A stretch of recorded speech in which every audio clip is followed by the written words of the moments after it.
the best dancers from across the globe are about to join me for the audition of a lifetime. ABC Mondays. Do they have what it takes to compete and be the next Dancing with the Stars pro? I'm here to win. Nothing is going to stop me. Our star judges will decide. This is what hunger looks like. It was 100% a wrong choice. Robert Irwin hosts. The next era of ballroom starts right here on Dancing with the Stars, The Next Pro. All new Mondays, 8, 7 Central on ABC, next day on Hulu. And we're live on match day as Doug reaches for a buffalo wing. He's got it! Oh, and he's gone for a can of Pepsi too! What a finish! There's no doubt about it. It just tastes better. Match days deserve Pepsi. What is up? Welcome back to Drummers on Drumming, a podcast powered by Big Fat Snare Drum. I'm back with another installment of The Drum Panel, and today is part one of a two-part conversation with me, Eric Urea, and Kyle Adams. And Kyle explains who he is at the top of the show, so I'm going to shut up. Enjoy. Well, Kyle, for people listening that might not know who you are, and I'll find a way to make this sound like an intro, but can you tell us a little bit about yourself, and then we can get into the show? Yeah, I mean, I guess like the current history here is, obviously, I'm Kyle. I live outside of Seattle. I play drums for the band Cartel. I also do a ton of session work here out of my studio, so I live about 45 minutes outside of the city in an area called Olalla, basically on the other side of the water, pretty much like parallel to Seattle. Yeah, I do a lot of work out of here, post drum videos. I started doing a little bit of long form content, but we can get into all that stuff a little bit later. But yeah, that's like the current pitch. Me equals Cartel drummer plus sessions. Well, me being a Seattle boy, so is that on Bainbridge Island or like that direction, or where is Olalla? Kind of. Yeah. So like if you're taking Highway 16, like if you go from Tacoma, then go over the Narrows Bridge, and then like slightly past Gig Harbor, but not quite to Bremerton. Okay. Yeah, I used to go to Bremerton all the time. I was doing some sessions with Mike Herrera of MXPX for the longest time, and Monkey Trench Studios, if it's still around. Shout out to Mike. I've always wanted to meet those guys. I've seen Mike a bunch of times just here and there, like at festivals. But like Yuri was actually one of the very first drummers I ever kind of like fell in love with before I ever started playing drums. Because like backstory with my music journey, when I first got into listening to music, I was in third grade and I fell in love with Green Day, and I was obsessed with Billy Joe Armstrong, and I pretty much just wanted to be a frontman. Like that was kind of what I wanted to do. And so like as an 8-year-old listening to like Dookie and Insomniac, I would like literally I had this like plastic hockey stick that I duct taped with a belt and would like pretend it was a guitar and like play to my stuffed animals in my room. Yeah. But because the content of Green Day's lyrics was slightly explicit, and at the time it was a sort of Christian household, it was like, let's cool it on that music. We're going to go to Lifeway Christian store and we're going to pick out some good old wholesome Christian music. And that was where I discovered MXPX. I like randomly bought that album Life in General on a whim in like, I think it was either the end of like third grade or somewhere in fourth grade, and immediately was like, oh, this is incredible. I love it. It's like Christian Green Day but way faster. Yeah, and that was like my intro into like anything punk or, you know, that side of the world. But Green Day was like the kicker. Like they were the ones that like really got me into playing any kind of music whatsoever. So Billy Joe Armstrong, shout out, what's up? Absolutely. Yeah, I think is Chick Magnet on Life in General? It is. I think that's the first non-drumming song I learned. I learned that on bass, and I was like, wow, nice. I'm a full, well-rounded musician now. Yeah. Man. Yeah, Yuri is a friend of the pod, if anyone's listening.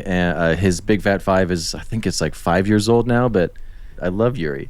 He and I are Instagram buds. We've had like maybe a handful of exchanges over messages, but we haven't gotten a chance to meet up yet. I would love to, because he lives right down the road, kind of. Yeah, like I'm pretty sure he's sort of like in Port Orchard, maybe. Yeah. Or maybe he's Bremerton, but yeah, I know he's close by. I didn't realize they're Seattle boys. Well, Bremerton, like is Seattle-ish, yeah. Sure, yeah.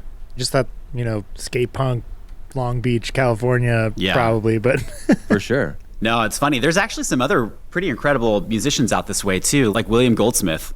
Oh yeah. Original drummer of the Foo Fighters, Sunny Day Real Estate. He's actually right down the road too. Like he's in Port Orchard. He came to the studio once with his son and we hung out for like an hour and just chatted, and which was awesome because he's a very sweet guy. Very and sweet it was guy. obviously like an honor to even get to talk to him in general. So great dude. Just cool that he lives right down the road. And he's so funny. He's so like quick and witty. But yeah, let's just get into some general drum panel topics. So Kyle, I'll start with you. One of the things that we always ask new guests, if you could be a fly on the wall for any record that's been recorded or maybe is going to be recorded that you heard about, what would that be and why? I feel like this is going to sound like a cop-out answer because I already mentioned Green Day and Dookie, but backstory, maybe you guys are the same way. I don't know how people are today because the way music is digested is so different now compared to how it used to be. But when I was a kid, you know, and I'd get a new cassette or a CD, I'd literally put it in, I'd put my headphones on, and I'd lay in bed with my eyes closed, and I would listen to it. And the immediate thing that's happening to me is I'm placing these musicians in their respective spaces.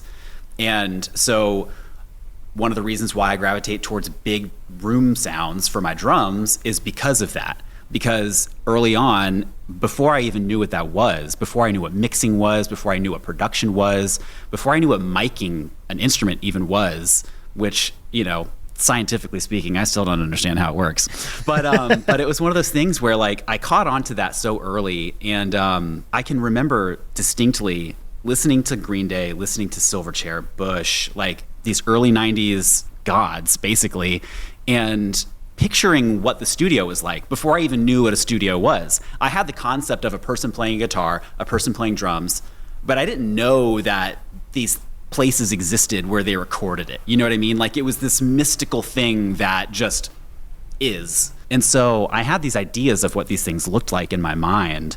Maybe like a year ago, I was watching something and it was like a clip, it was like a behind the scenes of Silverchair recording. I feel like it was maybe something from like the Frog Stomp era, and it was like in a studio, whatever. And I was like, that looks totally different than the studio I pictured in my mind. Oh, wow, that's so weird. Realistically, I would love to go be a fly on the wall for any of those albums.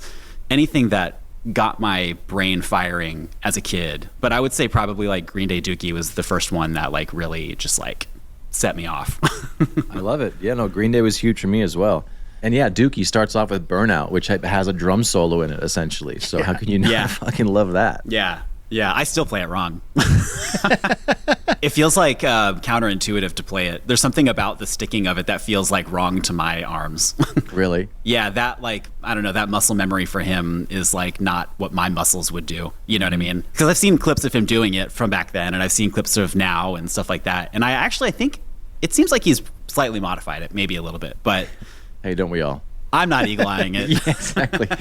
I'm okay with that. Yeah, you can change it, man. I promise. It's okay. We're getting old. All right, so Kyle, what is second question? If you could have any piece of gear, how about this? We can't be Green Day. It can't be anything from Green Day. Yeah, that's fine. I'm done with Green Day. Green Day. That's fine. Hate that band. Ever since he changed that fill. If you could have any piece of gear, any piece of music memorabilia, doesn't even have to maybe be gear, and you could have it, whether you play it or put it on display, what would it be? I've never really given that kind of a question any thought. Let me come back to it, because something will probably come up in my mind. Sure. All right, maybe I'll go to Eric on this one first. What's the last thing you changed your mind about as a drummer? You know, I used to, okay, this is a good one and a pretty recent one, I feel like. So I play a lot to a click, and I'm a big advocate for a click track. And I know that there's a lot of naysayers who will say that it makes you sound stale, and I don't agree with that. But I noticed that I've reached a point where now I feel like I've gone too far and am now uncomfortable playing without a click. So I do feel like playing to a click so much has almost become a bit of a bad thing, which I never would have said before. I don't think it's a bad thing overall, but now that I'm aware of it, I'm like, oh, okay, I gotta fix this somehow. There's like a couple kind of casual cover gigs that I'll do. No rehearsals, we just show up, call tunes out. And especially for ones that I'm not as familiar with, I'm like just blazing through it, and they're like, that was really fast. And I was like, sorry, guys, whoops. So it's those moments, you know. We have these two songs that we switch the set list up a lot depending on like this tour I'm on is like a mixture of festivals, mixture of headline shows, and we had this one last night where there's 2 songs that from my perspective are just 4 on the floor, but they're different beats. One's like a halftime tribal thing, the other one's more of a dance thing. But playing one song right after the other, because the second one was like 6 BPM slower, we were all aware that it felt so slow. And it reminded me how contextually I don't trust my sense of rhythm, or not my sense of rhythm I do, and my general sense of where a song should be. But it's so crazy how if you play one song, the next song after it is totally altered by that perception. Oh, so yes. I get it, man. Yeah. I love having a click for that reason, because I'm reminded that I'm not right all the time. It's funny because I've caught myself on tour with multiple different artists who will like, maybe it's a new song that hasn't been tested live a ton of times. And there's like, maybe it's the placement of where it is in the set, but we'll come off stage being like, man, that just felt like really slow. Should we bump the click on it? And then it's like, no, we have to like go back and listen to and like watch the footage and try and get that objective view, because it's like that feeling. It's the combination of like unfamiliarity sometimes, or having a song that's way faster right before it. Like trying to reset your brain into a new environment is just like so tough. And it colors your view of how that performance went sometimes. I could speak on that. Please do. Yeah. So as I mentioned earlier, I play for Cartel now, and Cartel has a really amazing catalog of music and some incredible albums with some... I was a fan of the band before I got the opportunity to join the band. And so learning the set for the first time, which was just shy of a year ago now, which is crazy. I've only been playing with them for a year, and I've done more in the past year with that band than I did with many bands before over many years. You know what I mean? The band is very active. We have a lot coming up as well. But learning the songs was a breeze because they're fun. And like I said, I already had some history having listened to them. So it's like not ever having sat down to play them, but I already kind of knew where the stops were. I could kind of infer like the transitions without needing to dissect it. And so it made the learning process really easy.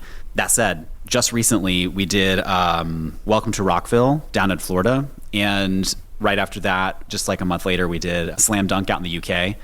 And I noticed for the first time in what feels like 10 years, we had the set arranged in such a way that we had a song that felt so slow.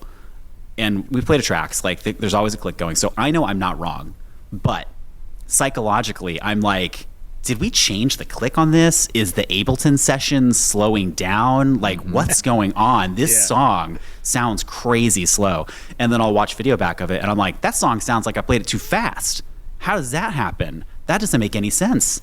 And that happened at both of those gigs, where 2 songs in particular, one of them is the newest single that came out like a month ago, and it's like our first time playing it live. And it starts off with a drum fill, and that drum fill has this kind of like, it has like a little bit of a triplet feel to it, and then, you know, comes in on the one, and it just felt so slow. And then because that feels so slow, it makes like the kick pattern in the like intro feel too slow. And I'm like, oh, dude, we suck. Like, oh, we sound like the worst band in the world right now.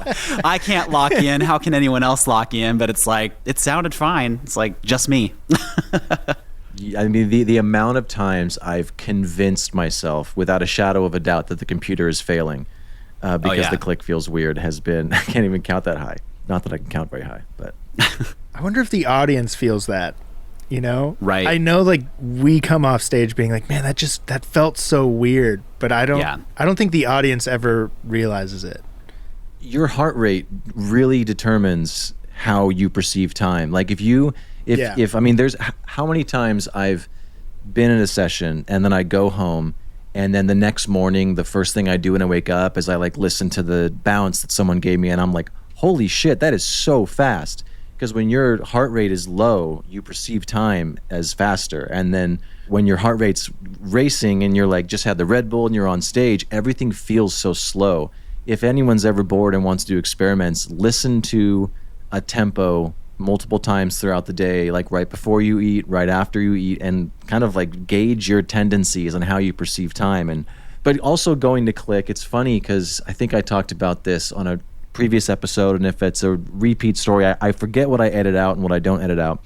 But with Eve 6, I have the sub, and Eve 6 doesn't play to a click, and it's crazy how much he was learning the songs from the album, and all the transitions were about the same tempo. And I had sent him videos of me playing without a click to the songs, and I had to kind of talk to him afterwards about like, man, these songs ebb and flow. The bridges slow down like 2 or 3 BPM, verses slow down. Traditionally, I'm generalizing, but it's tough. I remember listening to, I forget who the host was. Oh, the dude who runs Jam Card. What's his name? Elmo. Elmo. I listened to his podcast episode with Elon Rubin, and I feel like it was there where he said he basically had to unlearn his experience with the click too, because Foo Fighters doesn't play with one. And which blew me away. That was interesting to hear that. I guess I assumed they did. Same. I would have assumed they did too, even if it was like a click with no tracks. Like even if it was just like a little Tomo rhythm watch or something, like just something keeping general time.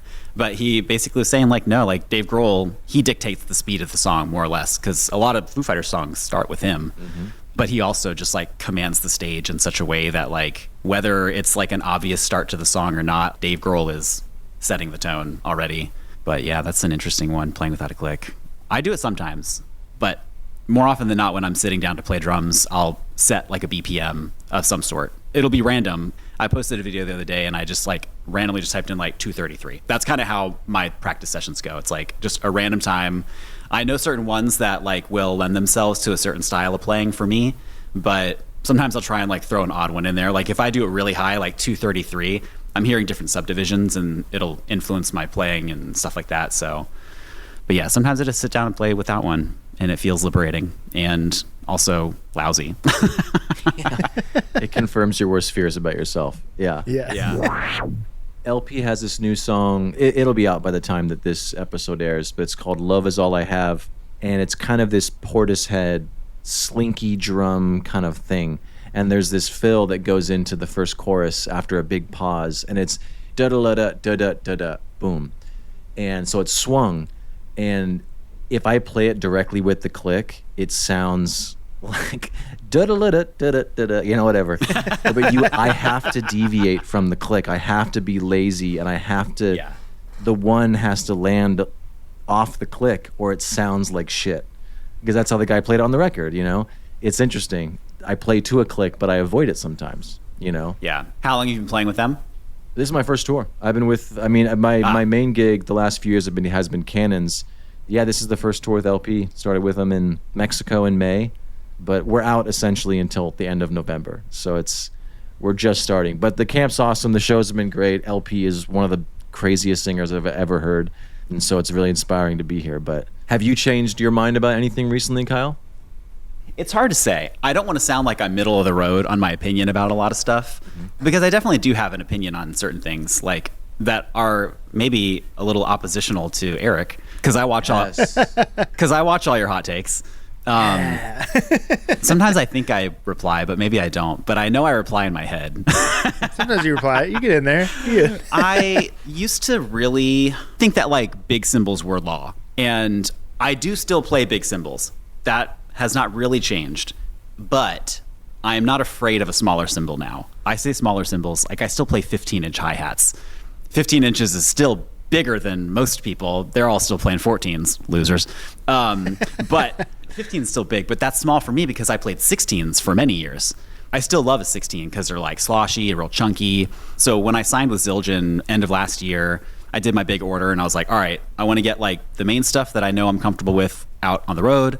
And then I also want to get some like alternates for here in the studio so that I have a little bit broader of a soundscape. Not everything has to be big, washy, loud, and dark. So I got a little bit of stuff here and there, and I got the 15-inch A New Beats, and I hadn't played New Beats in years, literally probably 15 years. And I was like, dude, these hi-hats rock. I've been sleeping on 15s. Yeah. So I'm loving those. I actually, now that I say that, I need to update my backline rider to put 15s on there instead of 16s. Well, when did 14 inches become the thing? I think it was Travis Barker. I think Travis Barker, knowingly or unknowingly, set the tone for like 95% of the drummers that we know today.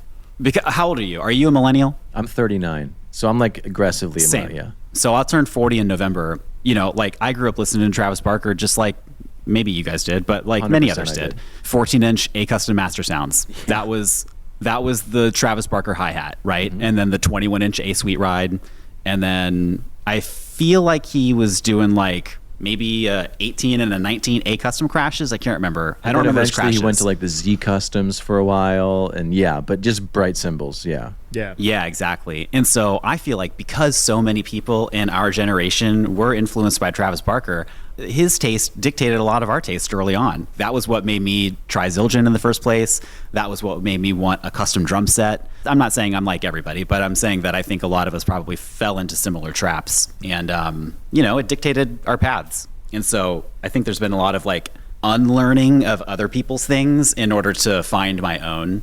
And that's where I feel like I've kind of landed here over the past really couple of years, has been like my identity as a drummer, which I think has started to deviate from the consumption of other drummers' identities. This episode is brought to you by State Farm. Listening to this podcast instead of doom scrolling? Smart move. Another smart move? Getting help from one of State Farm's 19,000 local agents when you choose to bundle home and auto. Bundling, just another way to save with the Personal Price Plan. Prices are based on rating plans that vary by state. Coverage options are selected by the customer. Availability, amount of discounts and savings, and eligibility vary by state. I get so many headaches every month. It could be chronic migraine, 15 or more headache days a month, each lasting 4 hours or more. Botox, onabotulinum toxin A, prevents headaches in adults with chronic migraine. It's not for those who have 14 or fewer headache days a month. Prescription Botox is injected by your doctor. Effects of Botox may spread hours to weeks after injection, causing serious symptoms. Alert your doctor right away, as difficulty swallowing, speaking, breathing, eye problems, or muscle weakness can be signs of a life-threatening condition. Patients with these conditions before injection are at highest risk. Side effects may include allergic reactions, neck and injection site pain, fatigue, and headache. Allergic reactions can include rash, welts, asthma symptoms, and dizziness. Don't receive Botox if there's a skin infection. Tell your doctor your medical history, muscle or nerve conditions, including ALS, Lou Gehrig's disease, myasthenia gravis, or Lambert-Eaton syndrome, and medications, including botulinum toxins, as these may increase the risk of serious side effects. Why wait? Ask your doctor. Visit BotoxChronicMigraine.com or call 1-800-44-BOTOX to learn more. Yeah, that's a good topic to move into. What drummer do you wish you could shed the most? And the Mark Giuliana, when I talked about this with him, he kind of scolded me about, like, don't ever shed any influences, even if you think they're too overbearing on you, because that's who you are and whatever. But if you could, would Travis Barker be one that you, because that I guess that would be my answer, is I wish some of my favorite things about my playing are from the pop punk, not so much like Social D. It really was the late 90s, early 2000s pop punk. A lot of my right hand speed and power and consistent rim shot come from those, but a lot of what I don't like about myself also comes from me obsessing over that genre. But then I don't know if it would be like one of those Back to the Future where I wake up and like none of the gigs I have ever come to fruition because I didn't have that influence, because that's what people like about my playing. Who knows? That's a really good question. I want to figure out a way to word this that doesn't sound like I'm trying to be, I'm sure there's a definition for this philosophy of sorts, but I try really hard to not be influenced by other drummers. I have drummers who I like. Eric Improda is one who I fucking love. I think that he is one of the best drummers in the world. He's also just an incredible multidisciplinarian in terms of art and creative. Yes. I think that just an incredible guy. And so when it comes to like drumming, I think that he is doing something unique in a way that I am inspired by, but when I sit down to play the drums, I don't find myself trying to riff in the same way that he does. That said, I do think that someone like Eric has inspired my proclivities to think outside the box in the way that he has changed the way that I think about 4/4, for example, or the way like a bell pattern goes or whatever. Similar to the drummer from Gojira, I'm going to botch his last name, but like Mario Duplantier or whatever. I can't correct you because I don't know. I think that's exactly it. I think you nailed it. Yeah, he's French. Great. Him and Eric, I feel like, are quite similar in the way that they write parts, and I find myself writing similarly. Not to say that I would ever fall in the same camp as them, because I think that they are like worlds above. However, when I'm sitting down to write, I find myself doing things that if I like closed my eyes and listened back to it, I'd be like, oh, okay, I would maybe hear that on like a Gojira song or a Night Versus song or whatever, or something akin to that, right? But to your point about like the Travis Barker thing, I mean, I grew up listening to Travis Barker and like the that kind of stuff. Like, I just cannot shed it, no matter how hard I try. I have tried really hard to actually shed some of that stuff too, because it's really easy to fall into a lot of those like muscle memory traps like that. And so over the years, I've learned how to do more like linear type stuff where I can do like a daka-duku and like da, you know, like daka-duka-da, like whatever, where I'm like incorporating a kick drum.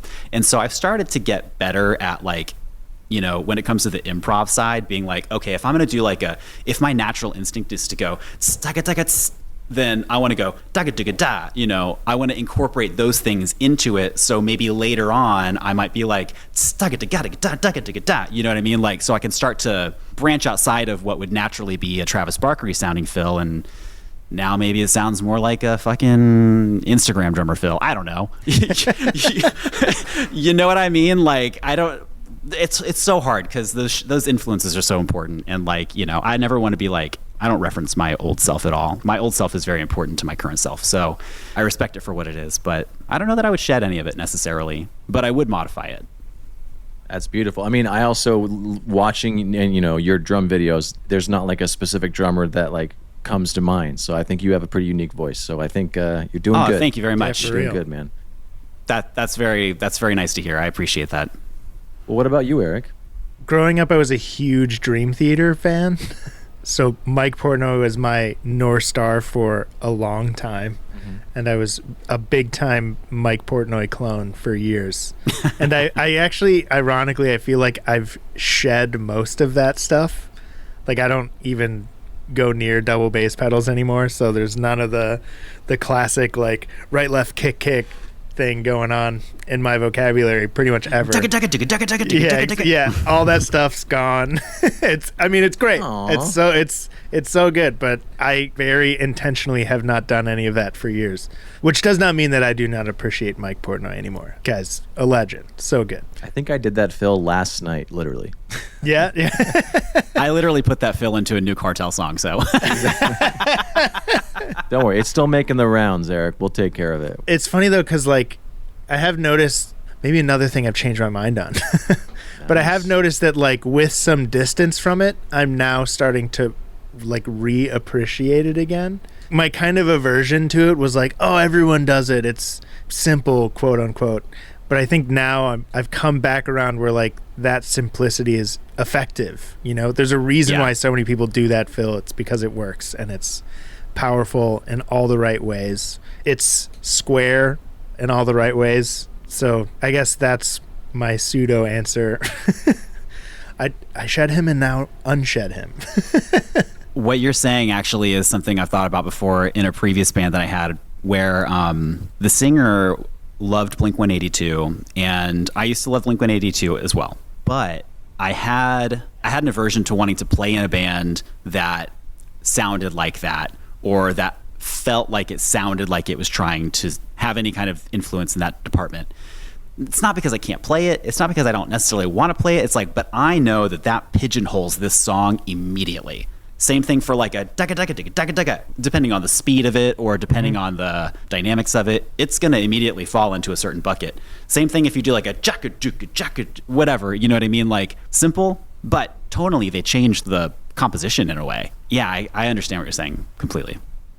Well, speaking to that, it's so crazy how this new LP direction they were going, they wanted it to be less rocky. And it's crazy how just even building up a fill and ending on a snare will change the entire genre of the fill. And it really opened my eyes about like, okay, there's these tropes that I need to avoid in this setting because that's how they associate these things with rock. Yeah. Especially musicians. I mean, I don't know how like the general audience person's gonna interpret it. Like, he hit that snare on the 3 instead of the 1. Well, what's going on here? I thought this was a folk band. Exactly. Like, I didn't pay for Flams on 4. Kyle, have you figured out what piece of memorabilia you'd want yet? Not that we've given you time to just freely think. Well, now that I just said Dave Grohl out loud, I think that what I would want is the big hands from the Everlong music video. Oh, that would be awesome, dude. Yeah. I think those would be sick to have. Yeah. Wow. Oh, side note, randomly, talking about influences a little bit ago, I would say if I had to say that I had, which you didn't ask, but if I had to say that, if I had like someone who probably is my most relevant influence, so to speak, it would probably be Elon Rubin. I've always found myself liking his taste in terms of his performance style and the way that he hits. And so I think that he's probably who I would probably closest align to stylistically. Is there anything that he does that you find yourself doing that you're like, God dang, Kyle, stop it? No, because if I could pull it off, I would be like, oh, that means I'm actually a better drummer now that I can do that. His version of rock is just clarity for me. It's just everything he does is so, there's no note left behind kind of vibes. Legibility. Yes, legibility. Yeah. Well, him and Josh Freese and their relationships with Foo Fighters were so different. And their relationships with Nine Inch Nails seem like they're so different. And I think what's really interesting about both of them is they are both incredibly surgical sounding drummers with completely different feels. I don't know how they do that. If you close your eyes, you can hear the difference between the two of them on either one of those bands. They are both like clinically on, like surgically to that click. Like they are scalpel level.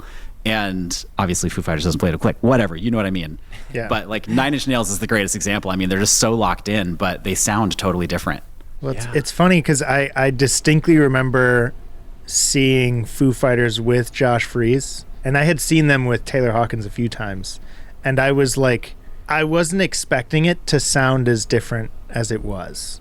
Like, I didn't feel like it was a bad thing, but I was like, oh, this is like, I would never say that Taylor Hawkins was like a sloppy drummer, but he's just like this chaotic wall of sound, you know, this kind of unbridled energy. And Josh Freese was just like big and surgical, and it totally changed how that band felt. And I feel like I totally hear what you're saying in the exact same way. I think Elon Rubin has that same kind of style where he's just a wall of sound. I don't even know how to describe it.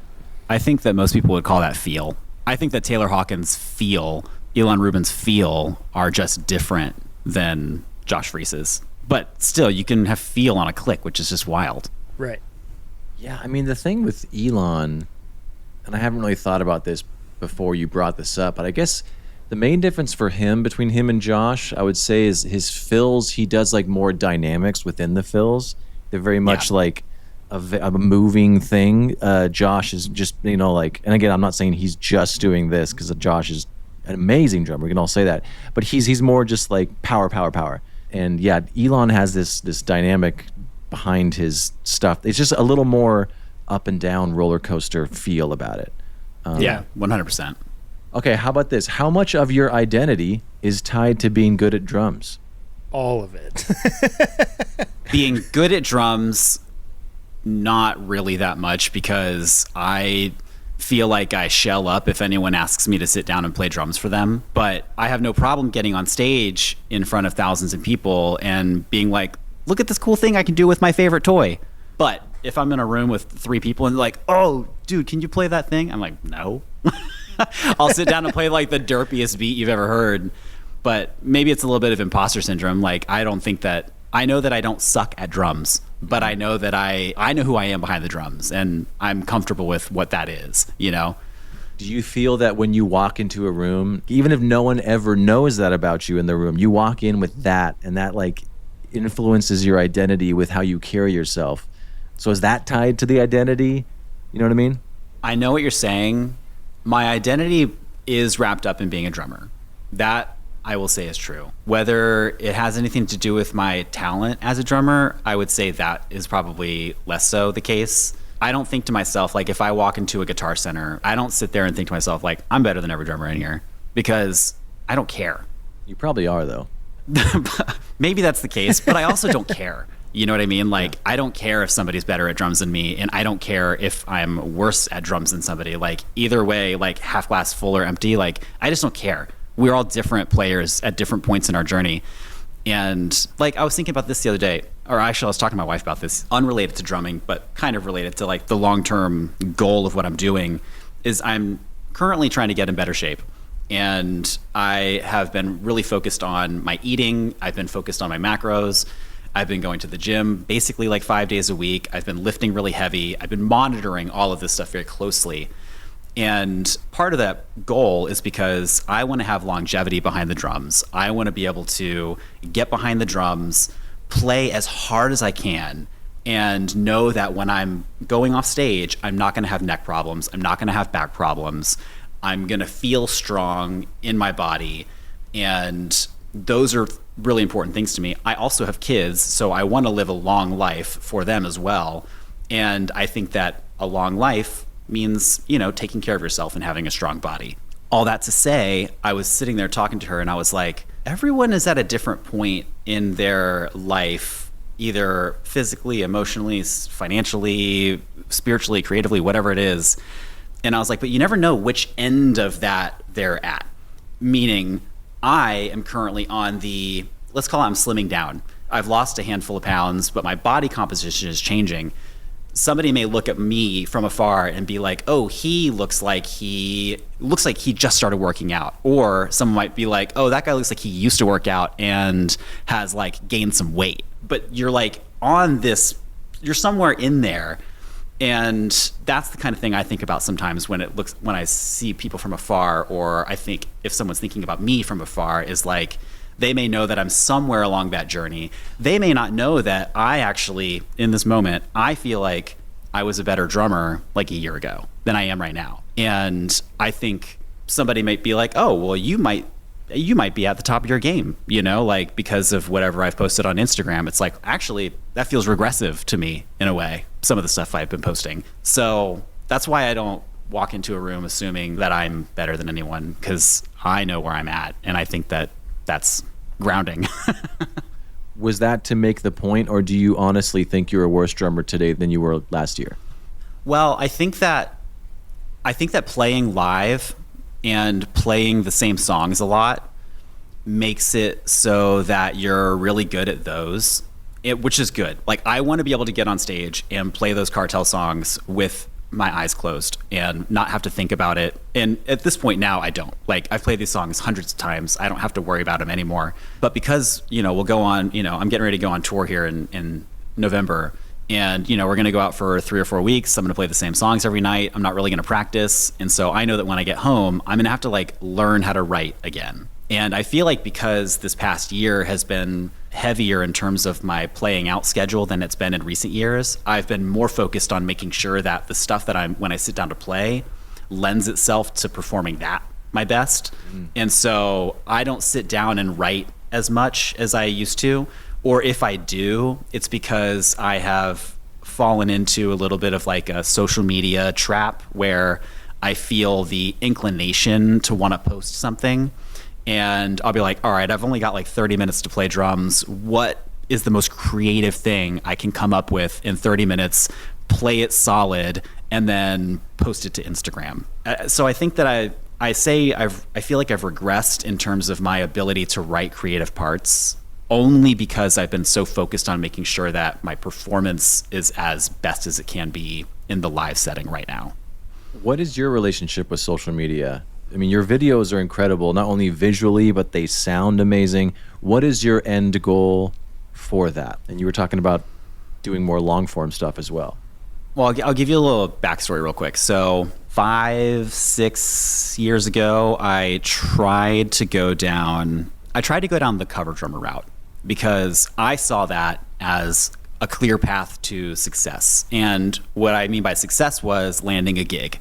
That's because at the time I hadn't had a gig in a while. The last band that I'd played with before that was Amorosa. And then I had kids and I decided to step away from touring and step away from pursuing music as a viable career option.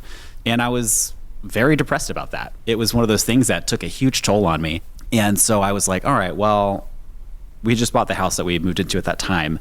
It had a shed in the back. I converted that shed into like my own little studio and started playing drums again all the time, was like getting really back into it, and was like, okay, cover drummer path. I'm going to do that. I'm going to try and also do YouTube content where I buy a $40 snare drum on wish.com and then I compare it to my $800 Ludwig raw brass. And I'm like, being fucking goof lord.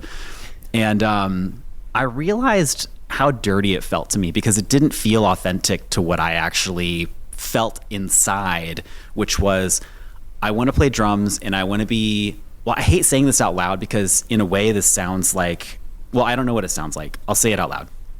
At the end of the day, if I have some sort of legacy as a person who has created sounds and left them in this world, I want to be known for something that is unique to me, which is why I mentioned that. I say how I felt earlier about like influences and such. It's like I try not to be clearly copying or sounding like any one particular thing.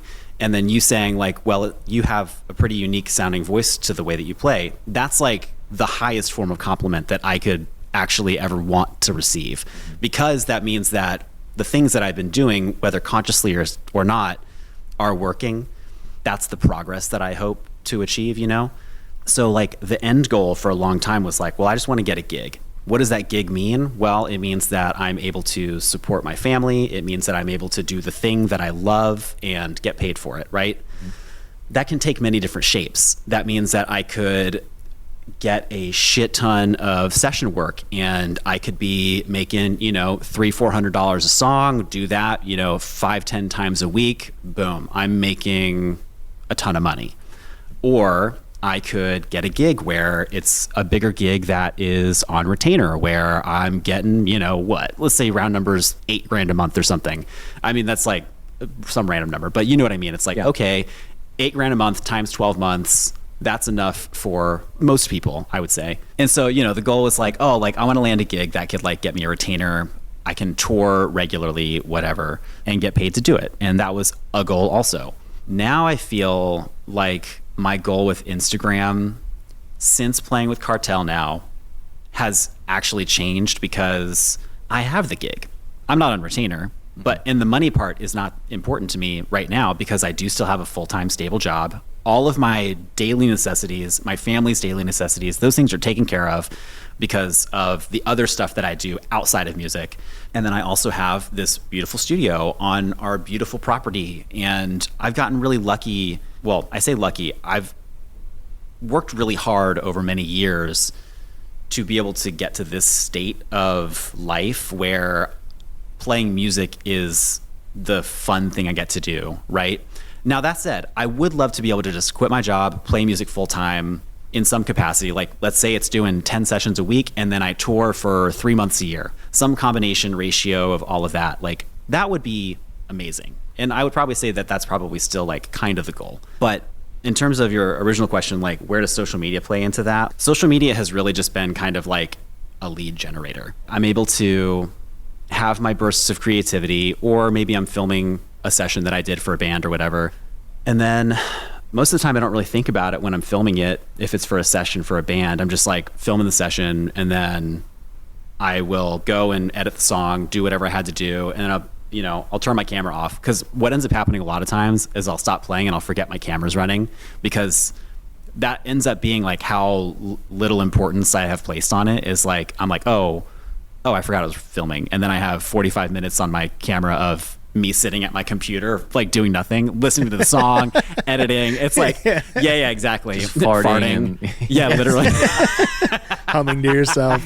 Yeah. I've definitely forgot to stop recording this podcast, and I've like talked to myself doing dishes afterwards.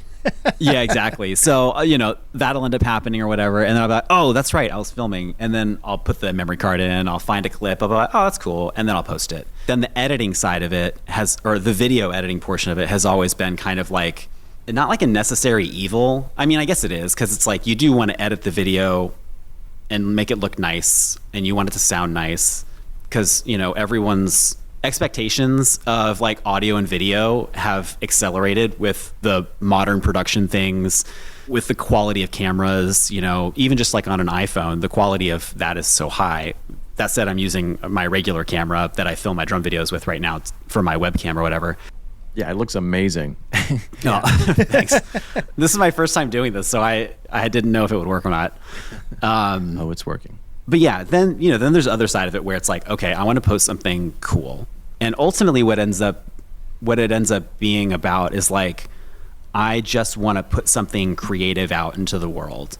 And it's like, whether that's a creative drum part, or maybe I thought that my color grading was cool and creative, or maybe I thought the angle of my video was cool, or whatever it is. Because there's different overlaps in the things that I find interesting in terms of creativity. It's like, oh, I like the filming process because I like finding a cool angle, because I like finding the right light, or I like finding, whatever it is. I like the color or something, the composition of the video in a vertical format, which is super important nowadays. And so it's like, sometimes I'm thinking about that, which is a creative process in itself. Yeah. But then that becomes part of the trap, which is like the part that I end up kind of resenting sometimes, because I'm like, oh, well, now I'm overthinking this video that I want to post or whatever. And so sometimes I'll just scrap it. I'll be like, okay, I went into this drum session with bad intentions, and I will not post anything.